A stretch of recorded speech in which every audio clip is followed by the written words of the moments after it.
sekali pada pagi hari ini memuji nama-Mu lebih lagi Tuhan, karena kami percaya kasih-Mu sudah tidak pernah berhenti dalam kehidupan kami. Sehingga pada pagi hari ini kami ingin bersyukur padamu lewat puji-pujian yang kami persembahkan. Jemaat yang siap memuji katakan amin. Haleluya. Silakan duduk Bapak Ibu yang terkasih dalam Tuhan Yesus. Siapa yang percaya bahwa kasih Tuhan tidak pernah berhenti?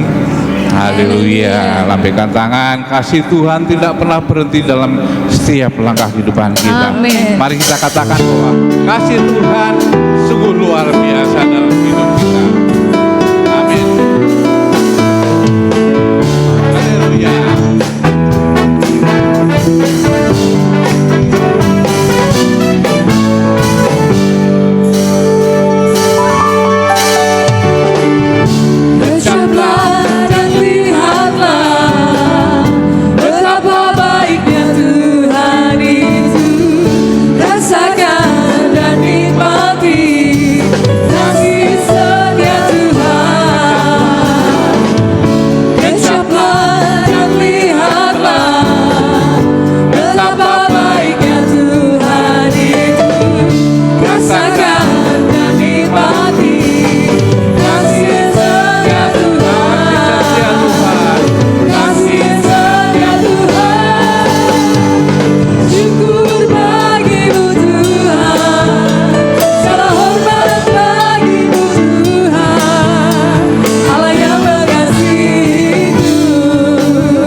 Bangkit berdiri, ibu-ibu, kaum wanita, sama-sama menyanyikan kecaplah dan lihat. Kecaplah dan lihatlah betapa baiknya Tuhan itu. Rasakan dan nikmati kasih. Bapak-bapak katakan kecaplah dan lihatlah. Kecaplah dan lihatlah betapa baiknya Tuhan itu. Rasakan dan nikmati kasih. Mari kita sama-sama katakan kasih setia Tuhan. Kasih setia Tuhan. Syukur bagimu Tuhan.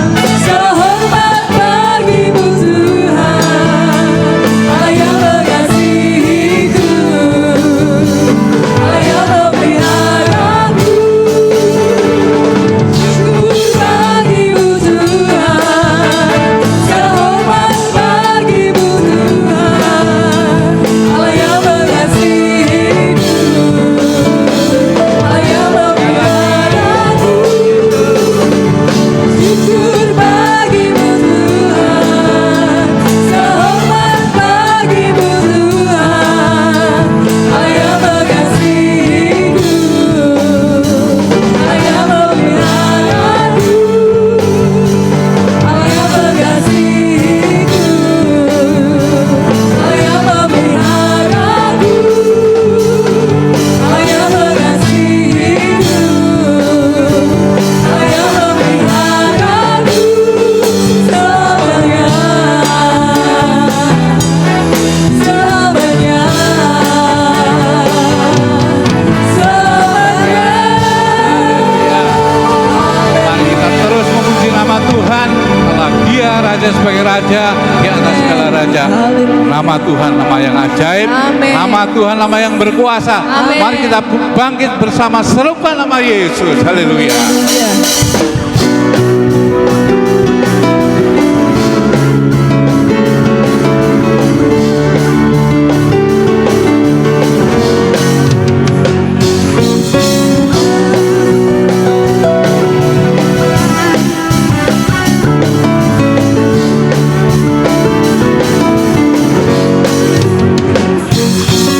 Bagi suka nama Yesus.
Nama Yesus nama yang ajaib. Kuasanya tidak pernah berhenti. Pertolongan Tuhan tidak pernah berhenti dalam kehidupan kita. Meskipun musim selalu berganti, waktu selalu berganti, keadaan selalu berganti, tapi pertolongan Tuhan tidak pernah berhenti. Amin. Haleluya. Mari kita sama-sama memuji Tuhan. Musim akan berlalu, tapi kasih Tuhan, kasih yang abadi.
Waktu Tuhan pasti akan terus menolong kita asal kita selalu akan Dia.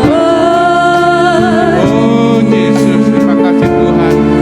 Ajar kami selalu sampai selamanya ku tetap percaya. Kami yakini Tuhan dan kami imani. Tuhan memberkati.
Tuhan Haleluya.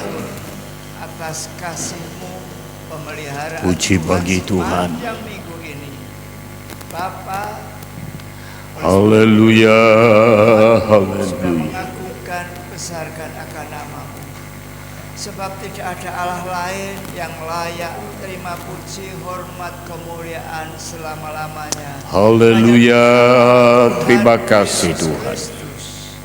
Bapa, kalau sebentar kami akan menikmati kebenaran firman-Mu.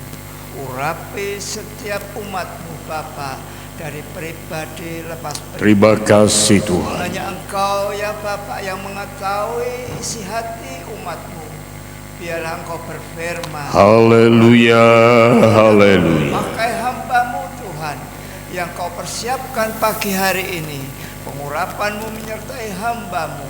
Singkapkan setiap rahasia firman-Mu Tuhan, sehingga kami boleh memahami, mengerti apa yang Bapak kehendaki Puji dalam bagi kehidupan Tuhan. kami.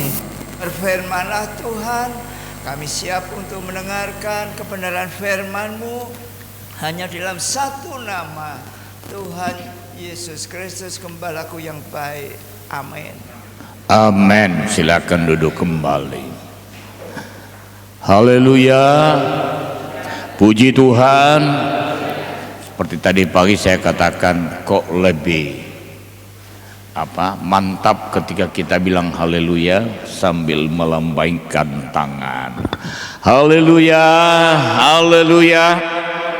Diberkatilah hati-hati yang sudah tersedia untuk firman Tuhan pagi ini. Firman Tuhan akan dilayani oleh Bapak Pendeta Maralov Sihombing MTH. Itu harus disebut karena capek dia kuliah, saudara kasih. Ya. Gembala Jemaat Aji Barang Purwokerto. Ya. Jadi kalau saudara satu saat bawa mobil ke Jakarta, melewat Purwokerto menuju Bumi Ayu ya, pasti lewat depan gereja kiri jalan, pasti itu. Dan lebih indah kalau saudara lewat bawa oleh-oleh, mampir di pastori. Haleluya, puji Tuhan. Mari Pak.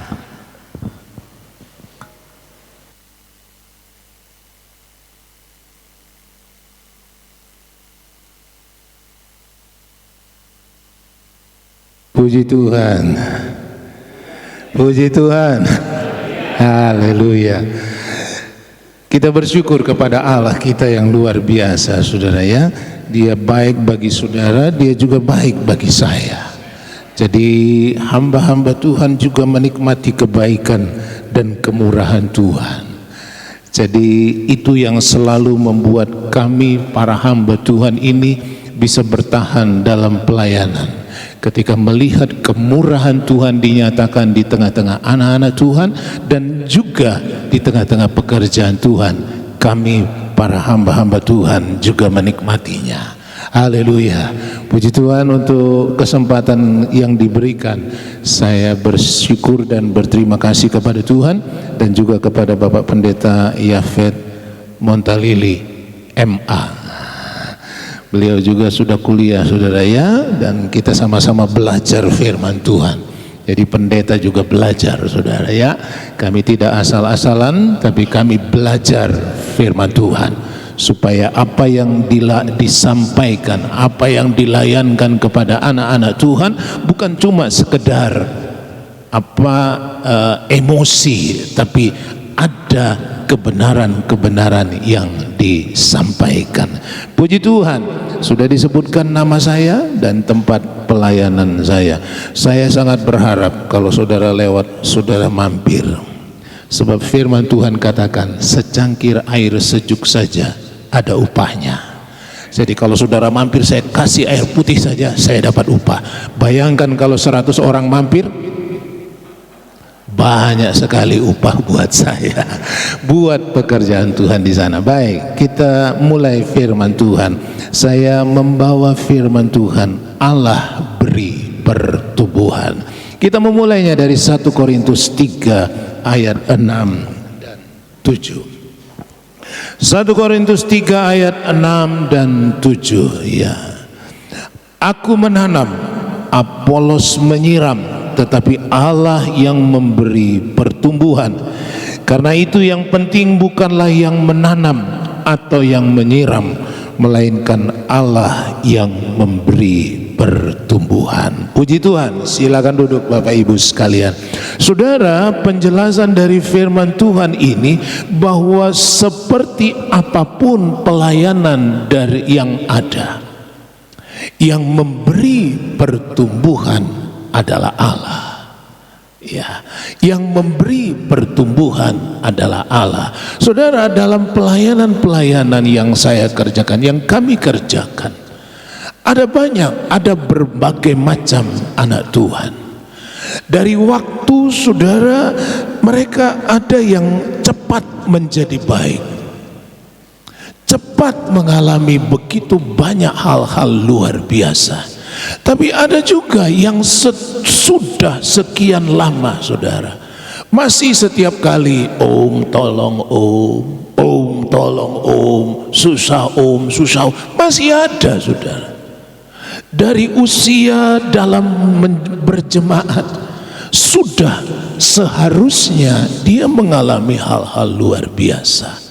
Ada seorang muda ketika datang di gereja, dia bukan dari Pantekosta, dia berjemaat dari seorang muda yang tidak ngerti firman Tuhan.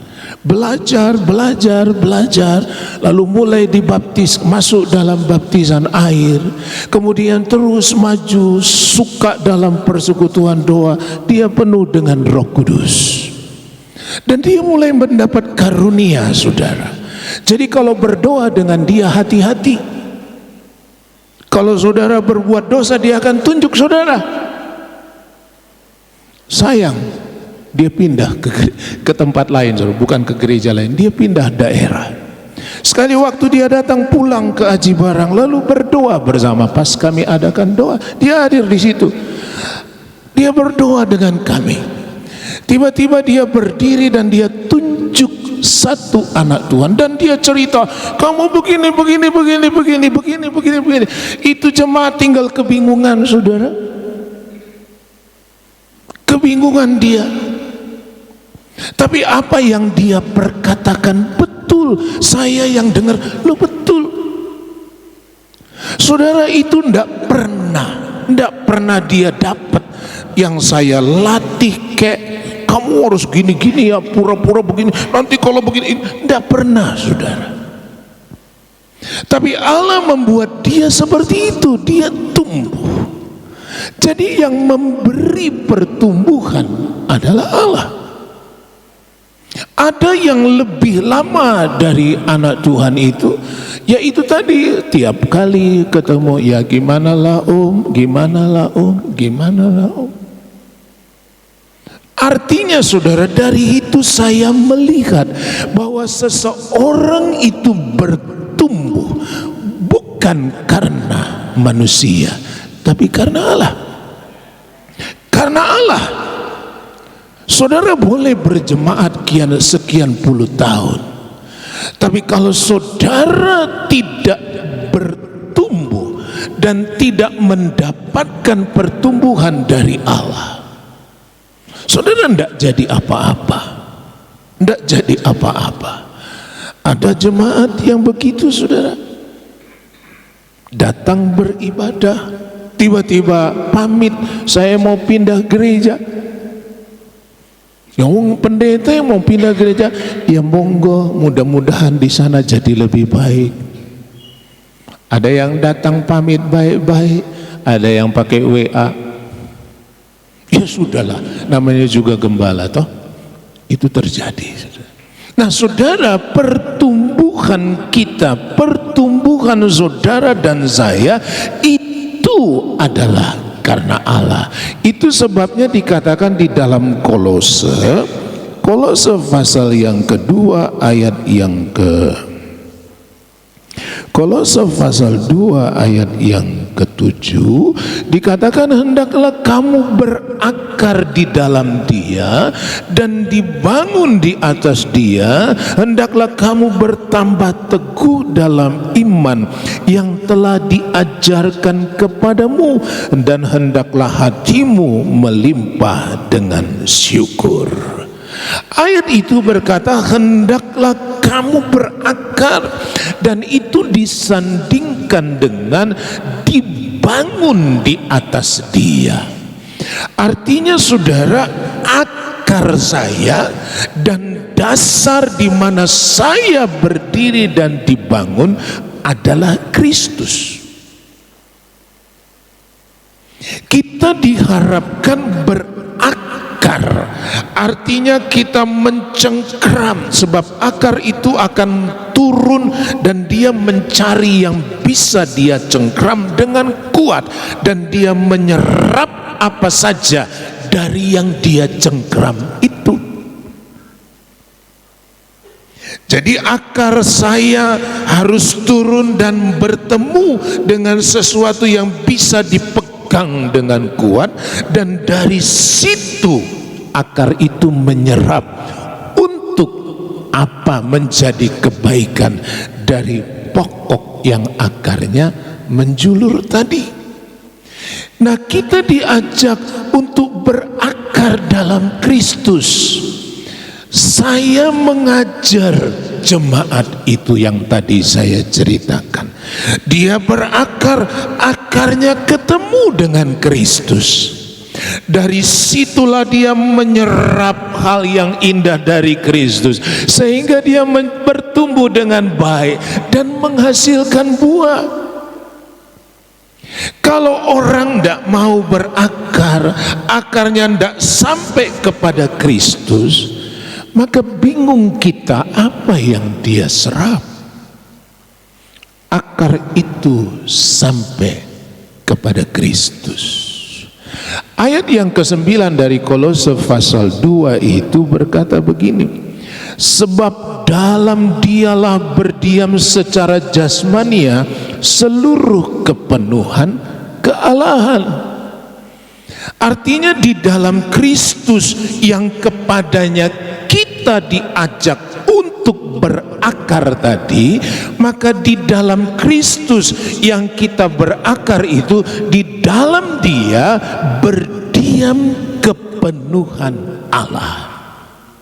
Sehingga kalau akar itu mencengkeram Kristus yang di dalamnya berdiam kepenuhan Allah, maka yang diserap oleh akar adalah segala hal yang bersumber dari Allah.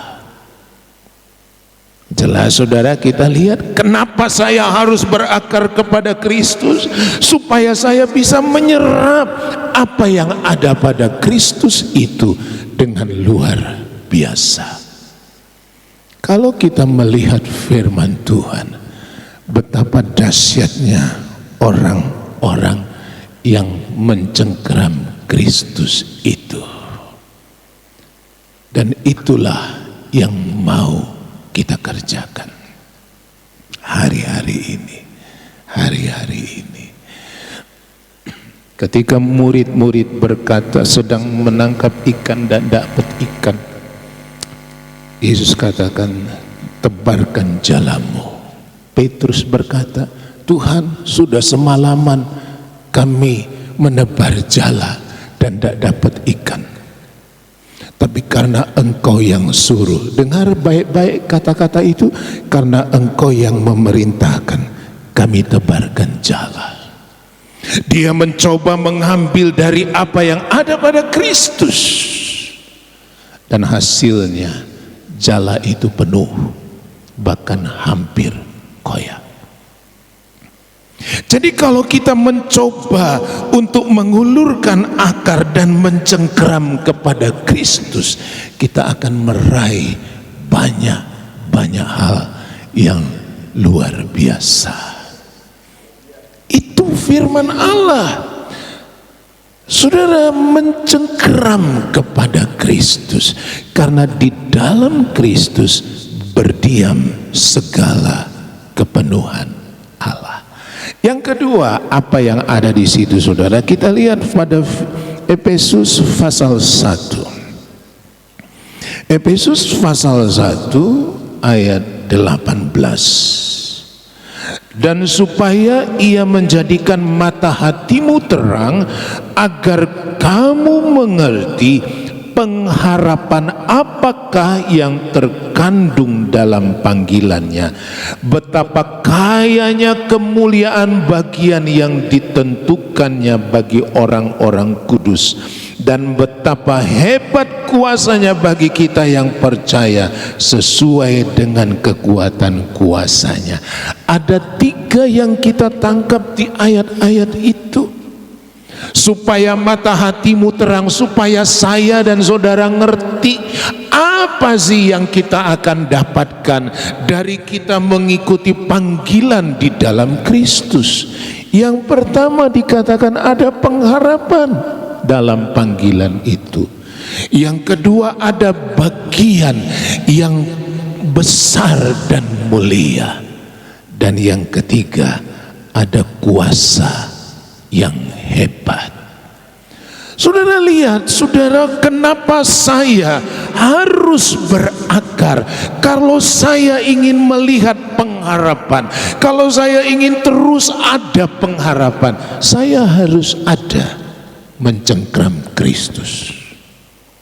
Kalau saya punya pengharapan ingin mendapatkan bagian yang mulia itu, saya harus mencengkram Yesus.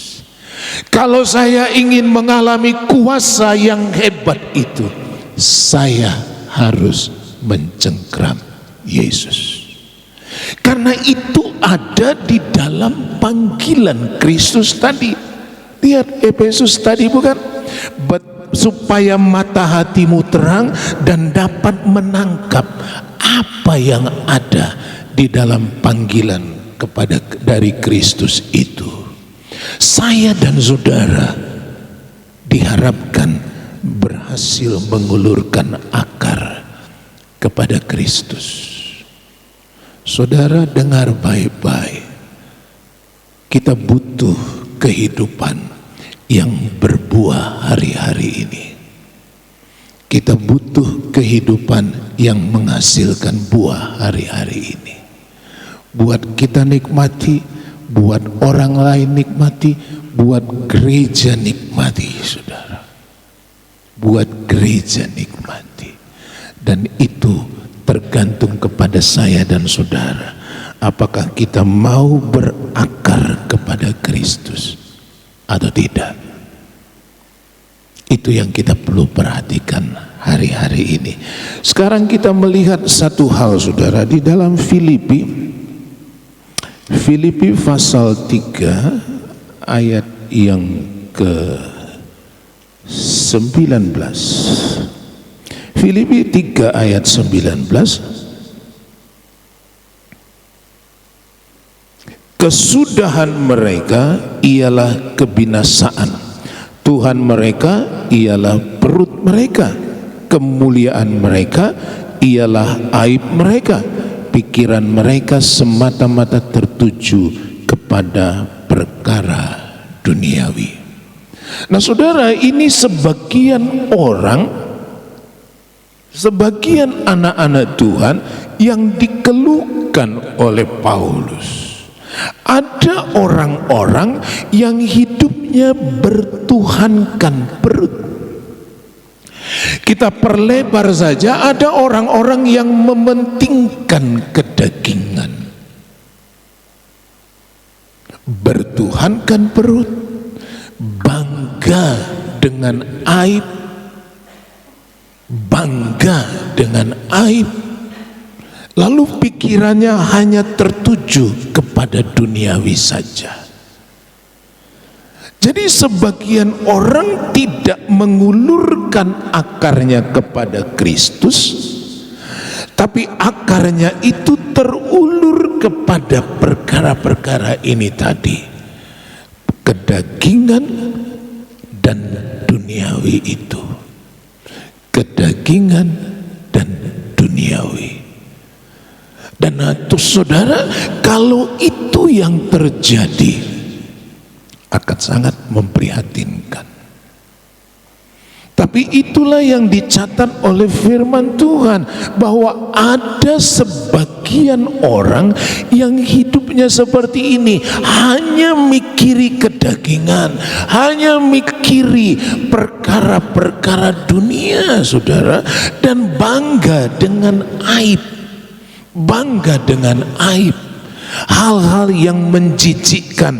Justru sekarang ini banyak jadi sesuatu yang sepertinya mendatangkan kemuliaan. Hal-hal yang menjijikkan sepertinya mendatangkan hal yang begitu rasanya saya mau bagaimana, saudara ya, seperti tidak masuk akal. Tapi itu terjadi, saudara, hari-hari ini. Orang-orang yang hidup dengan kemuliaan dari aibnya sendiri, aibnya diumbar-umbar kemana-mana. Saudara, itu yang terjadi karena akar itu hanya mengarah kepada kedagingan dan kepada hal-hal dunia. Dan itu ada sekarang, dan kita, saudara, mau tidak mau berhadapan dengan situasi-situasi seperti itu. Dan kalau itu yang dicengkram oleh akar dari manusia, maka yang dia tarik kepada kehidupannya. 1 Yohanes 2 ayat 16-17 menulis begini: sebab semua yang ada di dalam dunia, yaitu keinginan daging dan keinginan mata serta keangkuhan hidup, bukanlah berasal dari Bapa, melainkan dari dunia. Dan dunia ini sedang lenyap dengan keinginannya, tetapi orang yang melakukan kehendak Allah tetap hidup selama-lamanya. Artinya, saudara, kalau akar kita tadi hanya tertuju kepada perkara dunia, kepada dunia ini, maka yang akan naik kepada kehidupan kita adalah keinginan daging, keinginan mata, dan keangkuhan hidup. Itu yang tertarik karena dunia isinya itu. Berbeda dengan Kristus tadi. Kalau Kristus di dalamnya adalah kepenuhan kealahan, lalu pengharapan, ada bagian yang mulia, dan ada kuasa yang hebat. Itu di dalam Kristus. Kalau akar kita ke situ, itu yang kita serap dan itu yang ada di dalam hidup kita. Tapi kalau akar kita kepada dunia, yang terserap tadi keinginan daging, keinginan mata, keangkuhan hidup. Sekali waktu anak saya yang kuliah di Jogja, dia pulang dan dia katakan sama saya begini, Pi, karena saya dipanggil papi, saudara ya. Tapi kalau mama dipanggil, kalau istri saya dipanggil mama, jadi papi dan mama, bukan papi dan mami, tapi papi dan mama. Nah, saudara, dia datang, Pi, cerita dia baru lihat film dokumenter tentang pendeta-pendeta di Amerika. Wah, luar biasa, Pi. Pendeta di sana, visinya luar biasa. Bukan untuk mengumpulkan uang, visinya punya jet pribadi. Itu pendeta di Amerika. Dan mereka hanya bicara soal berkat, lalu menabur. Ya, menabur. Ada satu strategi mereka, katanya, saudara ya. Jadi kalau dia, saudara-saudara, apakah saudara punya beban, punya masalah? Angkat tangan, siapa yang punya? Lalu saudara tulis di kertas, beban, permasalahan, tulis semua. Angkat dengan tangan kiri, Saudara, saya akan berdoa. Kalau beban saudara selesai, saudara mau berbuat apa untuk Tuhan? Saudara mau menabur apa untuk Tuhan? Tulis di kertas yang lain, saudara ya. Jadi tulislah, saudara mau menabur berapa untuk pekerjaan Tuhan? Kalau persoalan saudara dijawab Tuhan, tulis. Lalu pendetanya ngomong lagi, saudara jangan ragu-ragu nulis berapa yang saudara mau tabur ya. Kalau Tuhan jawab, kalau Tuhan jawab, saudara mau tabur berapa? Tulis. Lalu angkat yang saudara tulis, yang saudara mau tabur. Sementara dia angkat, dia bilang begini, saudara. Tidak tahu betul apa enggak, saudara. Saya mendengar apa yang saudara mau tabur harus saudara tabur jam 12 siang nanti. Ininya baru ditulis, persoalan saudara apa? Tulis. Apa yang mau saudara tabur? Yang didulukan ini. Jangan lupa, saya mendengar suara jam 12 siang harus sudah ditransfer ya. Saudara, itu terjadi. Dan itu pendeta-pendeta, tapi bukan kami, saudara. Bukan kami berdua bukan seperti itu, saudara. Kami berjuang dengan firman Allah, berjuang sungguh-sungguh dengan Tuhan. Kalau kami diberkati, itu karena kami berakar pada Kristus. Sekali waktu saya pergi, istri saya di rumah, saudara. Kemudian istri saya itu biasanya kalau sendirian semua dia kunci, saudara. Dia takut sekali ada orang yang nyasar datang. Nah, entah kenapa hari itu dia tidak kunci. Dia sedang istirahat, tiba-tiba ada mobil masuk, entah dari mana itu saya lupa diceritakan. Lalu gerimis-gerimis, orangnya turun pakai payung, ketok-ketok pintu. Ketok-ketok pintu, istri saya buka, siapa ya, dari mana? Dari satu kota mau ke kota lain lewat di Aji Barang, seperti saudara nanti mampir di Aji Barang gitu. Lalu istri saya, terus ibu itu langsung keluarkan, ini saya mau kasih ini saja. Ibu siapa? Ibu dari mana? Ini saya mau kasih ini. Setelah dikasih pergi langsung, saudara. Istri saya tidak tahu orangnya seperti apa, krimis-krimis datang. Itulah hamba Tuhan.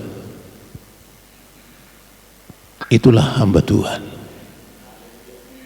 Kami tidak berkata tulis begini, saya tidak pernah buat begitu, saudara. Tapi itu terjadi. Jadi sekarang tergantung ini ngakarnya kemana. Kalau dia ngakar ke dunia, maka yang keluar tadi itu ingin tampil beda, ingin bangga dan sebagainya, saudara. Dan itu ada sehingga saudara, saya dan saudara bisa melihat buah yang ada. Saudara, Tuhan masih Tuhan yang sama, Tuhan yang ajaib. Apa yang dikatakan bahwa di dalam Kristus berdiam segala kepenuhan Allah, itu betul-betul. Dan apa yang dikatakan bahwa ada kuasa yang hebat di dalam panggilan kita karena Kristus, panggilan di dalam Kristus tadi, itu betul-betul ada, saudara. Kita menikmati itu, kita hidup di dalamnya, kita ada di dalamnya. Asal kita mau berakar dengan sungguh kepadanya. Tuhan mengharapkan saya dan saudara mengeluarkan buah yang baik. Saudara-saudara, ada firman Tuhan yang katakan jangan tinggalkan kasih karunia Allah, jangan sampai timbul akar yang pahit. Akar yang pahit itu adalah akar yang ketemu dengan racun, saudara. Racun itu membuat orang terpisah dari kasih karunia Allah. Artinya hati-hati dan cermati akarmu, jangan sampai nyasar ke tempat yang justru akan membuat terracuni. Dan kalau kita terracuni, maka kita akan terpisah dari kasih karunia Allah. Bagian kami para hamba Tuhan mencoba mengingatkan selalu, hindari racun-racun yang ada itu. Sangat banyak sekarang, saudara.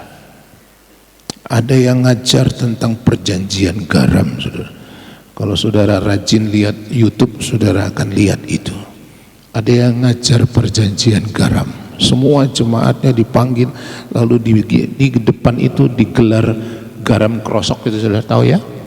Garam krosok itu, lalu disuruh berdiri di atasnya. Lalu dengan perjanjian garam segala kutuk dibatalkan, segala kutuk dibatalkan dalam nama Yesus. Campur aduk. Orangnya suruh berdiri di atas garam. Ada yang seperti itu. Dan ini terus dan terus. Makanya teman hamba Tuhan bilang, kalau mau terkenal, bikinlah hal yang aneh-aneh, katanya. Dan betul, saudara. Lah kalau yang normal-normal kadang-kadang angel, saudara. Aji Barang itu sekitar 70-80an jemaat. Tapi untuk 70-80 sekali kebaktian hanya bisa waktu Natal. Waktu Natal tok, yang lain-lain ganti-gantian, saudara. Timbul, tenggelam, timbul, tenggelam. Diingatkan selalu, jangan sampai terkena racun. Racun itu memisahkan orang dari kemurahan Tuhan. Itu sebabnya mari kita sama-sama mulai memperhatikan kita berakar di mana. Kita berakar ke siapa. Sekali waktu saudara akan ada di luar dari jemaat ini. Entah saudara pergi ke kota mana, entah engkau pergi di daerah mana.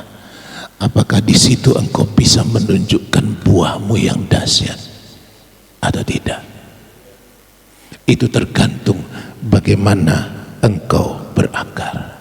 Saya selalu ingat anak Tuhan itu, saya bilang, aduh sayang ya kamu pindah. Tapi puji Tuhan dia jadi berkat di tempat lain. Karena dia berbuah dengan indah.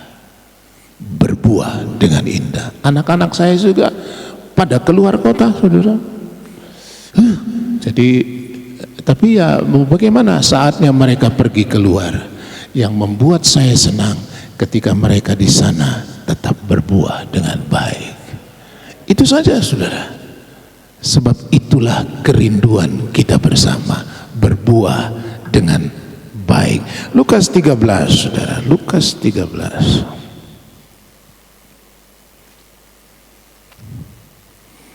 Ayat 6 mulai. Lalu Yesus mengatakan perumpamaan ini, seorang mempunyai pohon ara yang tumbuh di tengah kebun anggurnya, dan ia datang untuk mencari buah pada pohon itu, tetapi ia tidak menemukannya. Lalu ia berkata kepada pengurus kebun anggur itu, sudah 3 tahun aku datang mencari buah pada pohon ara ini dan aku tidak menemukannya. Tebanglah pohon ini. Untuk apa ia hidup di tanah ini dengan percuma? Jawab orang itu, Tuhan, biarkanlah dia tumbuh tahun ini lagi. Aku akan mencangkul tanah sekelilingnya dan memberi pupuk kepadanya. Mungkin tahun depan ia berbuah. Jika tidak, tebanglah dia. Saudara, Yesus memberikan perumpamaan ini menunjukkan bahwa Tuhan yang punya saudara dan saya ingin kita berbuah. Ingin saudara berbuah, buah yang tentunya menyukakan Tuhan dan manusia.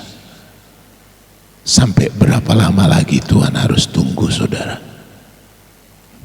Gambaran itu, Tuhan itu berkata, sudah 3 tahun dia di situ, tertanam di situ. Tebang saja, ngapain dia tumbuh di situ? Wow.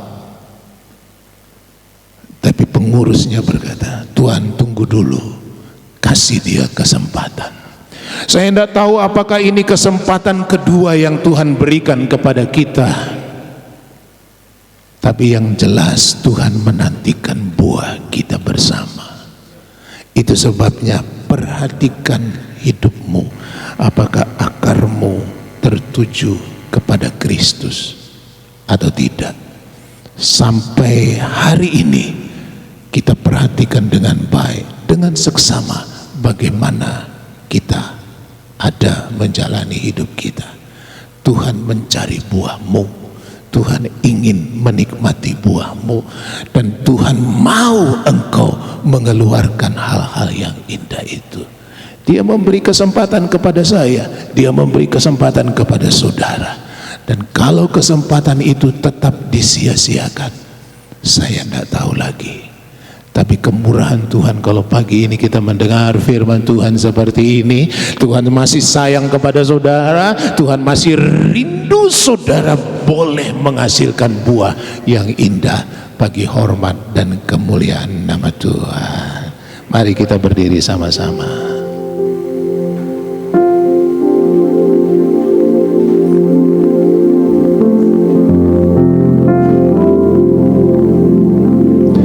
Apapun yang terjadi dalam hidupku ini, tak pernah ku ragukan kasih-Mu Tuhan. Lewat gunung yang tinggi, dalam lembah yang curam, tak pernah ku ragukan janji-Mu. Janji-Mu Tuhan, Kau berfirman, dan sembuhkanku. Kau bersabda, dan selamatkanku. Tiada yang mustahil bagi-Mu Yesus. Yesus, ku percaya padamu.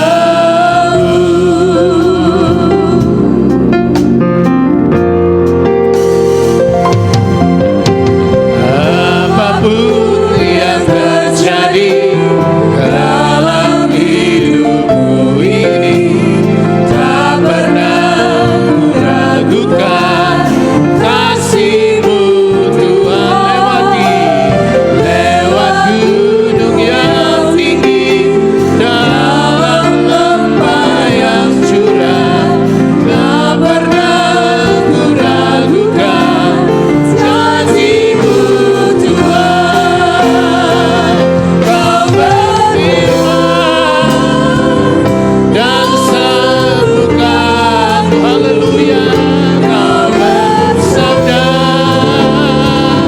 dan selamatkan. Tiada yang mustahil bagi-Mu Yesus. Ku percaya padamu. Kau berfirman, haleluya, amin, haleluya. Kau bersabda dan selamatkan. Tiada yang mustahil, bagi-Mu Yesus. Ku percaya padamu. Ini adalah kemurahan Tuhan. Saatnya kita bersikap. Apakah kita mau terus bersama dengan Tuhan, berakar dengan baik, dan kita menikmati kemurahan-Nya lebih jauh. Haleluya. Kau berfirman dan sembuhkanku. Amin. Kau bersabda dan selamatkanku. Tiada yang mustahil bagi-Mu Yesus. Yesus, ku percaya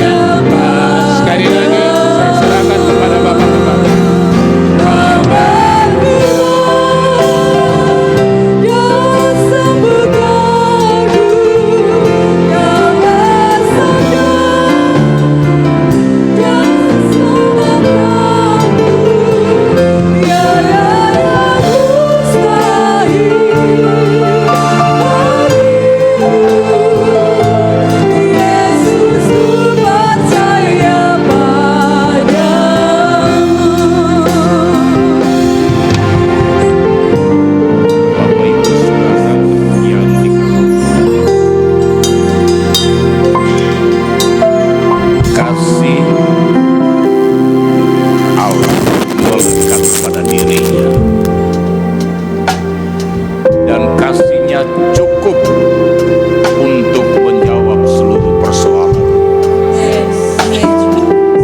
Ketika kita mulai ragu, maka kita akan menjadi goyah di dalam iman. Nah, karena itu firman Tuhan sudah mengajarkan kita untuk berakar. Dan pujian ini membawa kita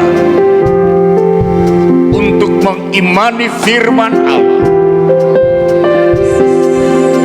bahwa di dalam Tuhan tidak ada yang mustahil. Hari ini persoalanmu boleh saja sama dengan kemarin.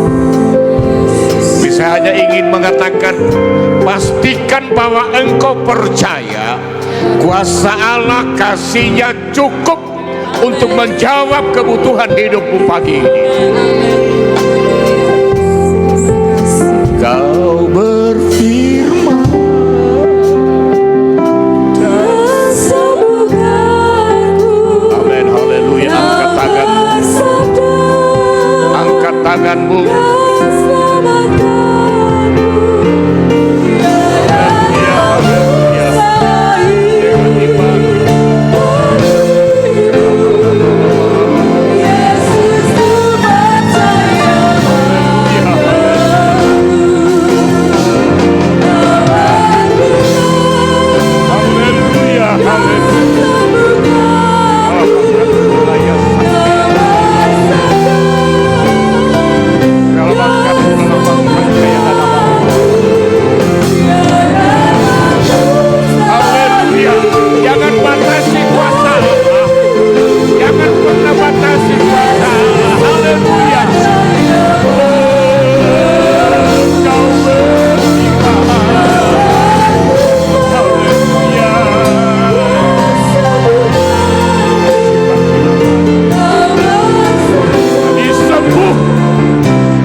Hadir di dalam kami. Kami percaya ada mujizat Allah terjadi. Ada pemulihan. Amin. Ada kesembuhan. Amin. Karena firman itu kuasa Allah sendiri. Terima kasih Tuhan, berkati umat-umat-Mu yang sudah hadir dalam ibadah pertama maupun yang kedua. Seluruh jemaat Tuhan, aktivis gereja yang sudah mengambil bagian dalam pelayanan, berkati. Tidak ada pelayanan yang tidak diperhitungkan Tuhan. Semua diberkati Tuhan. Tidak ada kesetiaan yang tidak dihargai oleh Allah. Tidak ada penyembahan yang tidak dihargai oleh Allah. Hari ini kita semua diberkati Tuhan, jasmani maupun rohani. Berkati hamba-Mu yang sudah melayani kami dengan firman. Rumah tangga, keluarga, jemaat yang dilayani diberkati Tuhan. Sepanjang minggu ini Engkau berkati umat-umat-Mu. Dalam rumah tangga limpahkan damai sejahtera.